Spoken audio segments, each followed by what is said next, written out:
오늘 요한일서 3장 19절 이하의 말씀으로 우리는 주 안에 있습니다 라는 제목으로 은혜를 나누고자 합니다. 제목 자체가 큰 은혜가 되는 제목이죠.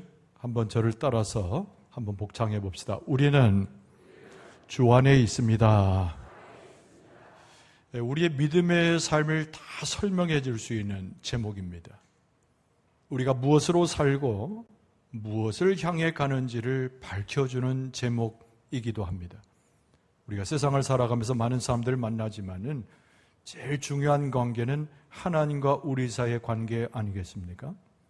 우리가 하나님 안에 있고 하나님께서 우리 안에 계시고 참 복된 믿음의 삶이라고 생각이 돼요. 하나님께서 우리에게 주신 복은 사랑이고 우리를 도우시는 것은 은혜인데 먼저 축복의 말씀을 드립니다. 하나님께서 여러분의 심령과 삶에 함께 하실 때 하늘의 복으로 채워 인도해 주실 줄로 믿습니다. 오늘 사도 요한의 본문의 말씀을 대합니다. 그래서 사도 요한이 하나님의 지극하신 사랑을 강조하면서 하나님의 사랑은 어떻게 우리에게 선포되었는가, 특별히 요한일서 3장은 그것을 말해줍니다. 하나님과 동행하는 삶, 성공을 이미 전제로 하는 삶이죠. 사도 요한은 그 하나님과 동행하는 삶에 대해서 더 강조하면서 하나님께서 먼저 우리를 찾으시고 하늘의 특별한 사랑으로 우리를 돌보셨다고 말씀합니다. 오늘 본문의 이전에 요한일서 3장 1절에 보면은 이렇게 언급되어 있습니다. 보라, 아버지께서 어떠한 사랑을 우리에게 베푸사 하나님의 자녀라 일컬음을 받게 하셨는가. 우리가 그러하도다. 그러므로 세상이 우리를 알지 못하면 그를 알지 못함이라. 그 말씀 속에서 사도 요한은 하나님은 우리에게 특별한 사랑을 베푸셨는데 우리는 하나님의 자녀가 되어서 그 사랑으로 하나님과 함께 사는 존재다. 이렇게 3장을 시작했습니다.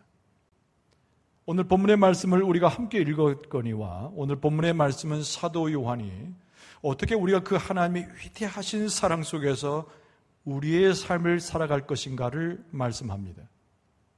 그래서 우리에게 형제로 자매로 붙여준 그리스도의 사랑 가운데 믿음을 갖고 구원을 얻는 자들과 어떻게 하나님의 사랑을 함께 나눌 수 있는가의 말씀도 아울러 표현합니다. 그래서 재차 우리의 마음 가운데 이런 질문을 하게 돼요. 지금 내가 하나님의 사랑 가운데 거하는 삶을 살아가고 있는가? 라고 하는 질문입니다.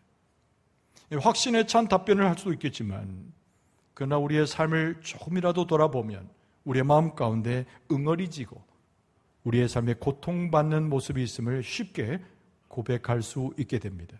그래서 오늘 본문의 말씀에는 사도 요한이 그리스도의 이름으로 위로하면서 오늘 말씀을 시작하고 있습니다. 우리를 정죄하는 양심의 소리가 우리 가운데 고동쳐서 삶의 애환과 고통에 삶을 살아가는 것이 우리의 모습임을 먼저 전제로 하고 있습니다.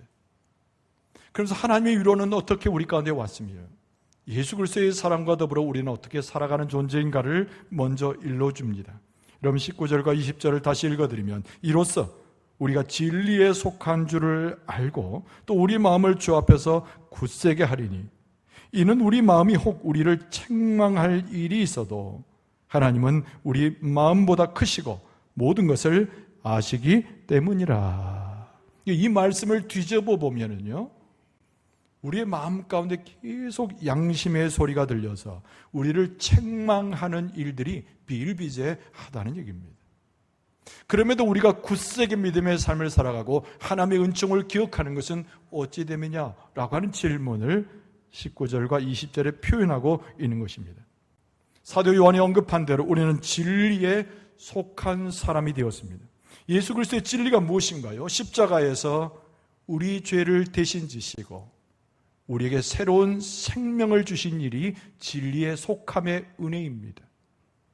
그러나 여러분 가만히 생각해 보면 내가 진리 가운데 행한다고 하면서도 우리의 마음 가운데 양심이 자꾸 고동치면서 네가 과연 옳은 삶을 살고 있느냐는 일성과 함께 우리 마음에 괴로울 때가 많다는 것입니다.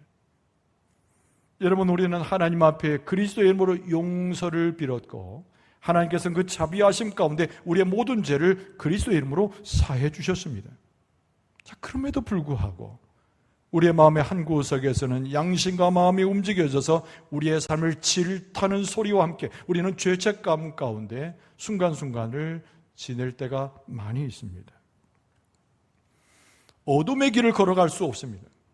빛의 길을 걸어가는 존재, 그것이 우리의 모습이 되었습니다. 자, 그럼에도 불구하고 하나님의 영롱한 빛과 예수 그리스도의 인도하심의 빛이 우리 앞을 비춤에도 불구하고 여전히 우리는 쌀막거리는 한 사람의 모습처럼 우리의 마음의 한곁에는 불안함과 그리고 어려움과 양심의 채찍 맞듯이 우리의 마음은 고통스러울 때가 많이 있다는 것입니다. 왜 그럴까요? 우리가 예수 그리스도 안에서 구원을 얻었고 하나님의 자녀가 되었고 새로운 삶을 시작했지만 우리는 하루하루 순간순간마다 범죄할 때가 너무나 많기 때문에 그렇습니다. 실수할 때마다 하나님의 말씀을 어기고 우리의 마음 가운데 두려움을 찾아오게 하는 죄를 범할 때마다 우리는 꿈쩍꿈쩍 놀라면서 우리 안에는 양심이 우리를 찔러대서 우리를 정죄하는 것을 늘 경험하는 것입니다. 괴롭고 슬퍼하고 그리고 그 순간마다 과거에 지었던 수많은 범죄들이 떠올라면서 우리는 죄책감 가운데 시달리는 하나님의 자녀와 그렇지 못한 이중적인 삶을 살아갈 때가 많다는 것입니다. 그러나 오늘 본문의 말씀은 우리를 위로하고 있는데 이것에 착안해서 오늘 말씀을 붙들 필요가 있습니다. 여러분, 우리만이 아니라 성경에 나오는 수많은 믿음의 위대한 인물들 중에도 우리와 똑같이 그들이 어려움 가운데 죄책 가운데 시달렸던 그들의 삶의 현장에 대해서도 성경에서 우리는 발견하게 됩니다.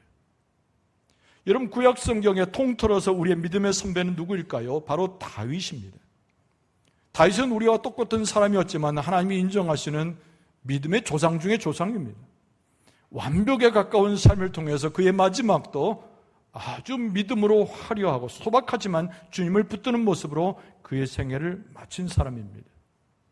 그러나 우리가 다윗의 행적을 알지만 다윗은 때로는 실수하기도 하고 심지어는 범죄에 이르게 되었습니다.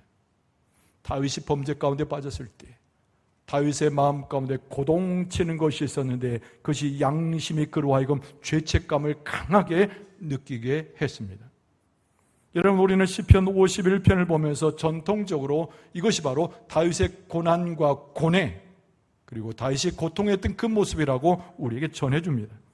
여러분, 시편 51편 1절 이하에 보면은 다윗의 기도가 나옵니다. 하나님이여, 주의 인자를 따라 내게 은혜를 베푸시며 주의 많은 긍휼을 따라 내 죄악을 지워 주소서. 나의 죄악을 맑게 씻으시며 나의 죄를 깨끗이 제하소서. 무릇 나는 내 죄가를 아오니 내 죄가 항상 내 앞에 있나이다. 다윗의 마지막 심정은 3절에 나와요. 무릇 나는 내 죄가를 아오니 내 죄가 나를 떠나지 않고 항상 내 앞에 있습니다. 이 말을 다른 말로 번역하면 죄로 인한 죄책감, 죄로 인한 부담감, 죄로 인한 황폐했던 내 심정이 내게서 떠나지 아니하고 나를 괴롭히고 있습니다, 하나님이라고 부르짖는 다윗의 모습을 여기서 보게 됩니다. 여러분, 시편 51편은 우리가 너무나 잘 아는 대로 다윗이 밧세바와의 범죄 이후에 그가 하나님 앞에 탄원하며 기도했던 배경을 갖습니다. 다윗은 밧세바로 인하여 큰 부담을 갖고 마음의 가책을 입었습니다. 어찌할 바를 몰라 헤매었습니다. 눈물을 쏟고 기도했지만은 그 자기 심정의 상태가 해소되지 못했습니다. 선지자 나단이 와서 다윗을 질책하기 전까지 무려 9개월 동안 그는 고통과 번뇌 가운데 헤매여야 했습니다. 다윗의 모습을 닮아 있는 우리 모습 속에 우리는 과연 이 상황 가운데 무엇을 해야 할까요? 여러분, 무엇을 하는 것보다 더 중요한 것은 내가 무엇을 깨달아야 하는지를 알아야 합니다. 오늘 본문의 말씀에 나오는 사도 요한은 우리에게 일러줍니다. 그럼에도 불구하고 우리가 굳세어질 수 있는 것은 20절 하반절에 하나님은 우리의 마음보다 크시고 모든 것을 아시기 때문이라고 쓰고 있습니다. 우리의 연약함에도 불구하고 범죄한 이후에 고통해하고 번뇌하는 우리의 모습일지라도 하나님은 우리의 마음보다 훨씬 크신 분이어서 크게 우리를 보시는 분인데 하나님은 무엇보다 우리의 마음의 상태를 아신다라고 하는 거예요. 우리가 비록 힘들고 우리가 비록 죄를 지어서 낭망하는 순간에도 하나님을 부르짖고자 나아가는 우리의 모습을 하나님께서는 잊어버리지 아니하신다는 겁니다. 신음소리를 내고 어찌할 바를 몰라서 죄악 가운데 헤매이고 있을 때 하나님께 호소하는 순수한 우리의 모습을 하나님께서는 기억하신다는 겁니다. 우리의 부질없고 쉽게 죄로 인하여 낭망하여 하나님의 자녀라 볼 수 없는 그리스도를 따라가는 그리스도인이라고 감히 고백할 수 없는 순간에도 하나님을 찾아 헤매는 우리의 모습을 기억하신 분이 하나님이신데 하나님은 우리의 마음을 끝까지 기억하셔서 우리를 찾아오시는 분이라고 사도 요한은 언급을 합니다. 그래서 그 하나님의 은혜를 기억할 수 있다면, 나를 생각하시는 하나님을 이해할 수 있다면 우리는 다시 그런 양심의 가책과 양심 가운데 고통을 겪고 고뇌하며 죄책감에 빠져있는 상황에서도 하나님을 바라볼 수 있음을 우리에게 가르칩니다. 우리의 마음보다, 우리가 생각하는 것보다 더 큰 생각을 가지신 하나님, 우리의 연약함에도 불구하고 우리의 범죄에도 불구하고 우리의 부정적인 모습에도 불구하고 우리의 모습을 보시고 기억하시는 하나님, 그 하나님을 생각하라는 겁니다. 여러분, 신약 성경에 보면은 우리가 모범적으로 본받아야 할 인물이 나와요. 신앙의 거장입니다. 그 사람의 이름은 우리가 너무나 잘 아는 사도 바울입니다. 근데 사도 바울은 수없이 자기 자신에 대한 심리적인 묘사와 영적인 상태를 고백한 바가 있습니다. 이 사람도 위대한 복음 전도자였지만, 이 사람도 정말 당대에 뛰어난 사람이었지만 여전히 고뇌와 갈등 속에 하나님 앞에 기도했던 인물이 사도 바울입니다. 여러분, 그날도 고린도 교인들에게 편지를 썼습니다.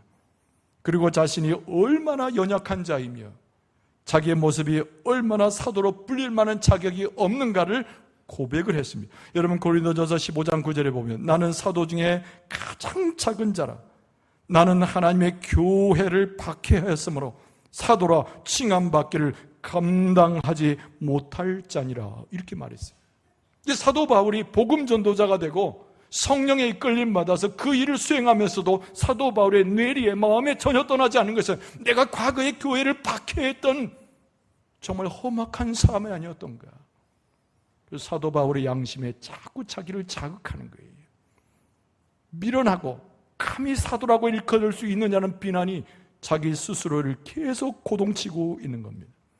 그럼에도 불구하고 사도 바울은 하나님의 은혜를 기억하고 그리스도의 십자가를 기억하면서 고린도 교인들에게 인해 고백을 하는데, 고린도전서 15장 10절에 보면 그러나 내가 나 된 것은 하나님의 은혜로 된 것이니 내게 주신 그의 은혜가 헛되지 아니하여 내가 모든 사도보다 더 많이 수고하였으나 내가 한 것이 아니요 오직 나와 함께 하신 하나님의 은혜로라. 이 사도 바울이 깨달은 것은 나는 순간순간마다 범죄하고 드러내지 못한 나의 속에 있는 여러 가지 연약한 것이 있지만은 하나님의 은혜가 크기에, 예수 그리스도의 이름으로 뿌림받은 내 삶의 사명이 너무 크기에 내가 한 것이 아니오 하나님께서 하시는 그 은혜로 산다라고 고백을 했습니다. 여러분, 사도 바울에는 영적인 아들이 하나 있었는데 디모데였어요. 너무 연약합니다. 그래서 디모데에게 사도 바울이 또 편지를 썼어요. 거기서 동일한 방식으로 자기를 고백합니다. 디모데전서 1장 15절에 밑보다 모든 사람이 받을 만한 이 말이요 그리스도 예수께서 죄인을 구원하시려고 세상에 임하셨도 하였도다. 내가 죄인 중에 내가 괴손이라. 대단한 고백 아니에요? 우리가 알기로는 사도 바울은 위대한 복음 전도자예요. 그보다도 예수 그리스도의 의를 덧입은 자입니다. 사도 바울은 어디다 내놓아도 영적인 선배예요. 그럼에도 불구하고 자기 자신을 묘사하기를 나는 죄인 중에 내가 괴수다라고 고백하고 있는 것이죠. 솔직한 사도 바울의 디모데를 향한 그의 고백입니다. 나는 괴수와 같이 전혀 거듭나지 않은 사람처럼, 예수 그리스도를 통하여 변하지 않은 사람처럼, 하나님의 자녀라 부를 수 없는 사람처럼 나는 죄인 중에서도 괴수의 몸이다라고 아주 이 디모데에게 고백하는 바울의 모습을 본다는 거예요. 그러나 이 디모데에게 또 고백하기를 디모데전서 1장 16절에 그러나 내가 긍휼을 입은 까닭은 예수 그리스도께서 내게 먼저 일체 오래 참으심을 보이사 후에 주를 믿어 영생 얻는 자들에게 본이 되게 하려 하심이라. 할렐루야. 이 사도 바울이 고백하고 있는 것은 똑같은 방식이에요. 나는 하나님의 은혜 때문에 복음 전도자가 되고 예수 그리스도의 삶의 역사를 의지했더니 나의 모든 고통과 고뇌와 나를 정죄하는 것들이 사라져서 오히려 내가 후대에게 내가 본이 되게 하기 위해서 하나님이 나를 건지시고 부르셨다는 겁니다. 우리는 사도 바울을 통해서 무엇을 배웁니까? 사도 바울의 모습 속에서 도대체 무슨 본을 삼습니까? 우리는 사도 바울과 똑같이 연약한 자고 구원받았다고 하면서도 십자가를 지고 간다고 하면서도 하루에도 몇 번씩 범죄하는 우리의 자신의 모습을 고백할 수밖에 없지만 사도 바울의 고백처럼 예수 그리스도가 나를 구원하셔서 그 은을 힘입어 내가 구원자가 되었고 하나님의 놀라신 역사로 은혜를 입은 자가 되었다는 고백을 우리도 하나님 앞에 함께 할 수 있다는 겁니다. 내 안에 있는 양심이, 내 안에 있는 마음이 네가 그리스도인이냐? 네가 도대체 하나님의 자녀냐?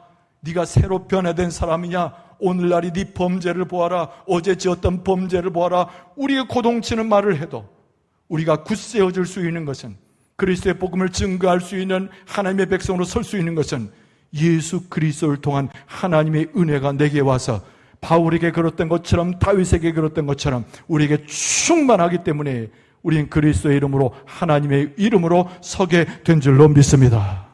하나님의 은혜 아래 있을 때만이 우리는 안식을 누릴 수 있고 하나님의 은혜 아래 있을 때만이 새로운 삶을 붙잡을 수 있으니 오늘 사도 요한은 우리에게 이야기하기를 우리를 위로하시고 은혜를 주시는 오직 하나님 예수 그리스도만 붙들 것을 우리에게 권면하고 있습니다.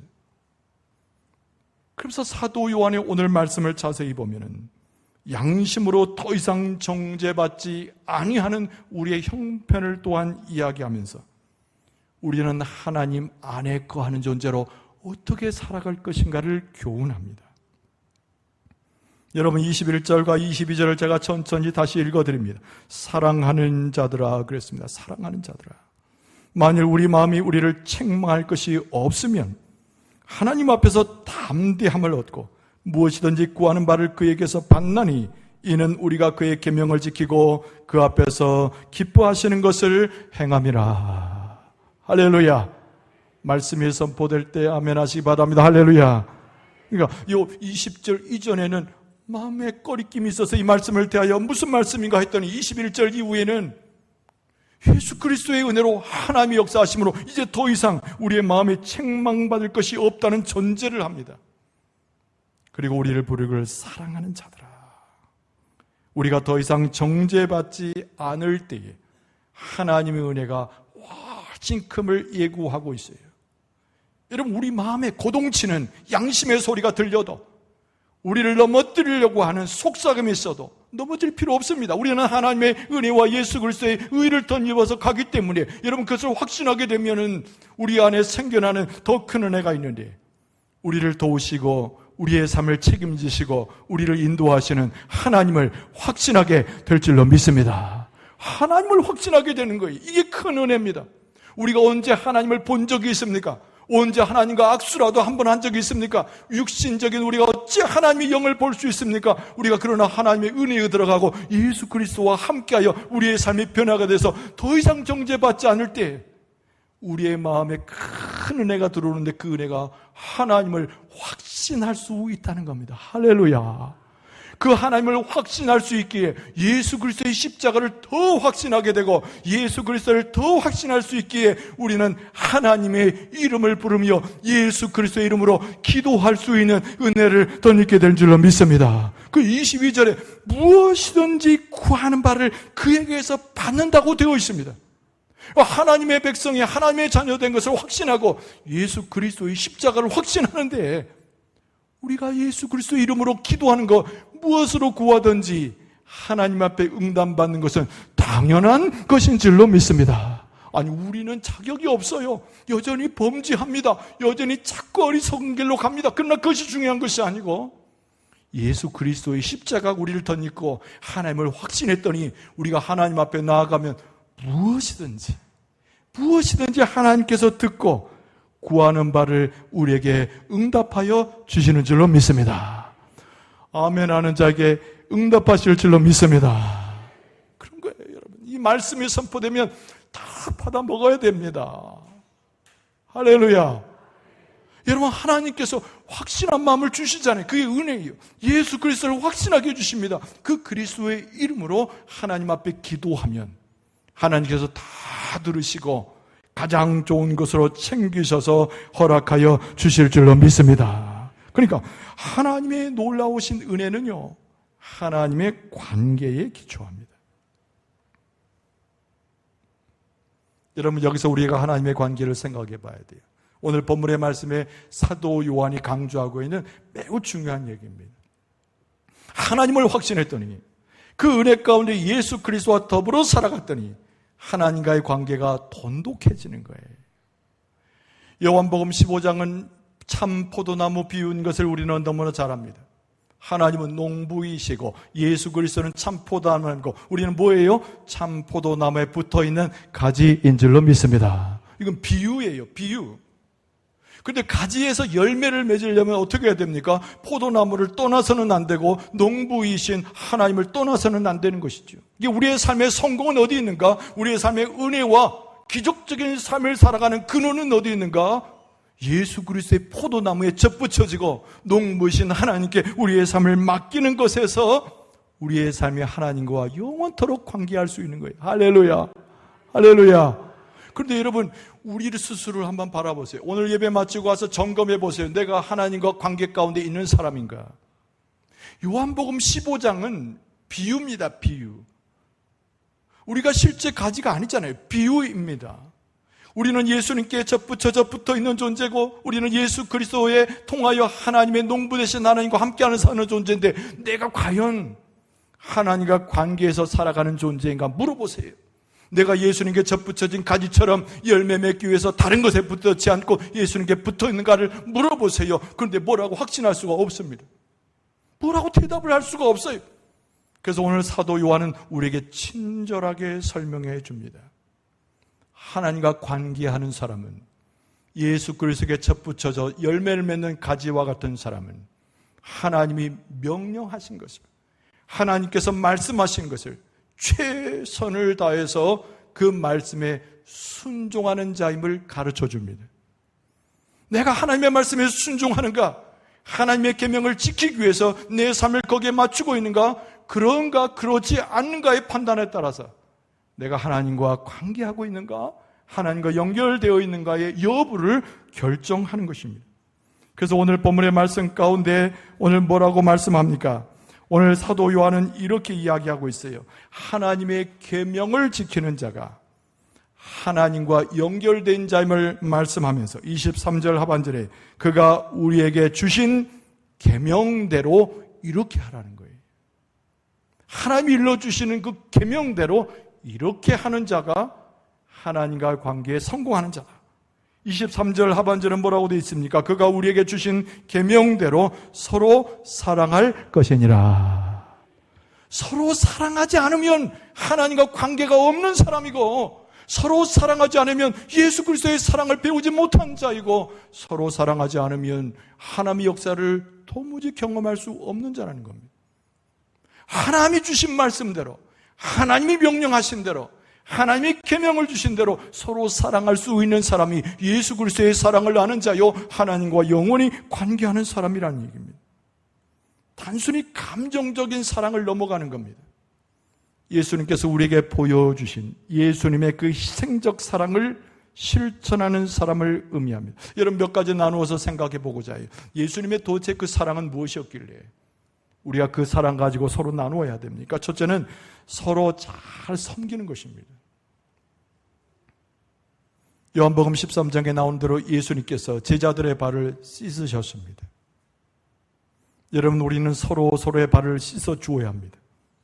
가장 낮은 자리에서 봉사하고 그 상대방이 무엇을 필요로 하는지를 알고 채워줄 수 있어야 됩니다. 여러분 두 번째로 예수님의 사랑을 본받아 서로 사랑하는 것은 온유함과 오래 참은 것을 이야기합니다. 예수님의 사랑은 온유합니다. 시기하지 않습니다. 자랑하지 않습니다. 예수님은 온유한 분이거든요. 그러니까 우리가 하나님의 명령을 받아서 하나님과 연결되어져서 하나님 안에 들어가서 그 계명을 실천할 때에 예수님께서 보여주셨던 그 온유함과 오래 참음으로 서로를 사랑해야 합니다. 세 번째는 이해하고 용서해야 돼요. 내가 너를 이해해 말로 가능한 것이 아닙니다. 여러분 우리는 사람 수만큼이나 다른 삶을 살고 있는 존재입니다. 생각도 다양하고 판단의 기준도 다릅니다. 그러니까 우리가 서로 다르다는 거예요. 그걸 인정하는 겁니다. 그리스도 안에서 한 몸 되었으면 그 사람의 특색과 환경과 삶의 터전을 인정해 주는 거예요. 그 이해를 토대로 해서 우리는 서로 용서할 수 있습니다. 나와 다른 것도 용서하고 내 마음에 불편한 것도 용서하고 심지어는 옳지 않다고 판단하는 것까지 전부 용서해 줄 수 있어야 됩니다. 네 번째는 기도와 교제입니다. 형제를 사랑한다고 하면서도 그 형제를 위해서 기도하지 않는 것은 거짓된 사랑입니다. 자녀를 위해서 기도하듯이 형제와 이웃을 위해서 심지어는 원수를 위해서도 사랑할 수 있어야 합니다. 여러분 마지막 다섯 번째는 결단하고 의지적인 사랑의 행동을 해야 합니다. 언제쯤에는 사랑하게 될 거야. 저 사람이 내게 친절하지 않으므로 저 사람이 친절할 것까지 기다리면 내 마음에 사랑의 마음이 용서좀 칠 거야. 내 마음에 원치도 않는데 무슨 사랑을 이루어. 거짓 사랑입니다. 전부 가짜 사랑입니다. 여러분 예수 그리스도께서 우리를 사랑하셨을 때는 우리가 범죄로 처해 있을 때예요. 예수님께서 이 땅에 오신 것은 하나님의 계획 가운데 보내셔서 오셨습니다. 그냥 감정이나 저절로 이루어진 것이 아니라 하나님의 의지를 통해서 예수님의 사랑이 우리 가운데 온 거예요. 우리가 형제를 사랑하는 것은 의지력이 발휘되어야 됩니다. 억지로라도 사랑할 수 있어야 됩니다. 억지로라도 손을 붙잡고 품어안고 그의 영혼과 내 영혼이 하나님 앞에 같이 있음을 고백해야 됩니다. 그것이 실질적인 의지와 결단이 이루어져야 그 사랑이 이루어질 수 있습니다. 여러분에게 또 제 자신에게 묻습니다. 하나님의 사랑 가운데 거하기를 원하십니까?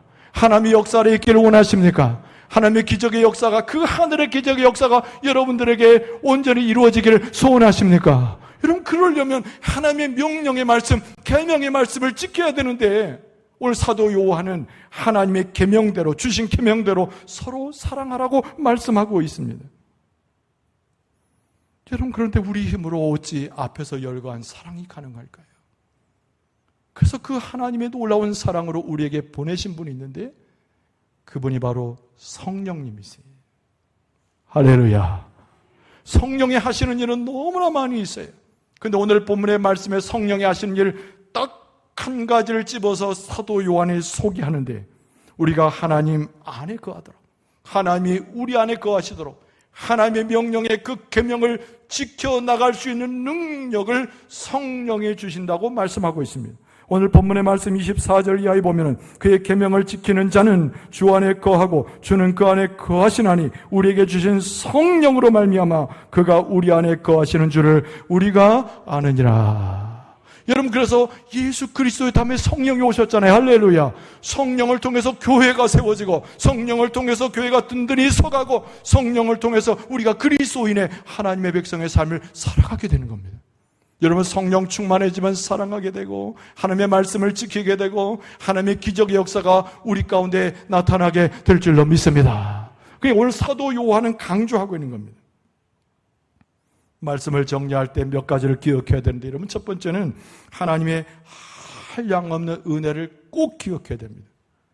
내 마음에 갈등이 생기고 내 마음 가운데 내 마음에 양심의 소리가 들려서 넘어지고자 할 때, 여러분 그때 마음을 빼앗기지 마세요. 하나님께서 나를 여전히 사랑하신다는 것 가운데 그 은혜를 기억할 수 있어야 됩니다.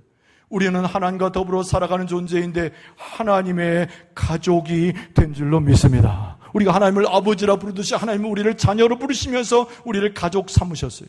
여러분, 예수 그리스도께서 이 땅에 오셔서 무엇을 하셨습니까?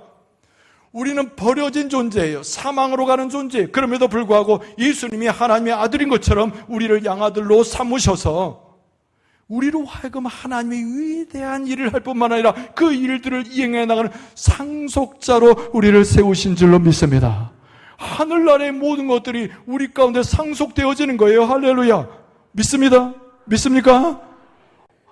영원한 기업이라고 맨날 찬송하잖아요. 상속입니다. 기업은 상속인데 아무것도 없이 죽어가고 사망에 이르렀던 우리들을 예수 그리스도께서 십자가로 우리 죄를 다 사여 주시고 하늘나라의 위대한 영적 자산의 상속자로 우리를 품어주신 줄로 믿습니다. 여러분, 성령은 우리를 거듭나게 하실 뿐만 아니라 구원하시게 하고 하나님의 선하심과 사랑 가운데 행할 수 있도록 성령의 능력으로 역사하여 주시는 줄로 믿습니다. 우리는 하나님의 은혜 가운데 있어야 돼요. 우리는 하나님의 사랑 가운데 우리의 삶을 살아야 됩니다. 우리의 길이 어느 길입니까? 세상 사람들이 가는 길이 우리의 길입니까? 세상 사람들이 쫓아가는 것이 우리의 목표입니까? 그럴 수 없어요. 우리는 하나님께서 일러주시는 그 길을 곧장 갈 수 있는 하나님의 백성이 되어야 될 줄로 믿습니다. 우리의 소망이 어디 있어요? 세상에 있는 것이 아닙니다. 대통령이 가져다 주는 것이 아니고 이 세상에 있는 실력자가 우리에게 소망을 주는 것이 아닙니다. 우리의 길을 제시하시는 하나님만이 우리의 소망이 되시고 우리의 복의 근원이 되시고 우리와 함께 하시는 은혜를 베푸시는 유일한 우리 아버지 하나님이신 줄로 믿습니다. 다시 한번 하나님을 진정으로 섬기는 자로, 예수 그리스도로 거듭나는 자로, 성령의 역사로 능력을 얻어서 양심에서 오히려 그 징벌에서 벗어나 해방되어서 하나님의 은총과 삶의 성공을 거둘 수 있는 여러분과 저의 모습 되어줄 수 있기를 주의 이름으로 축원합니다.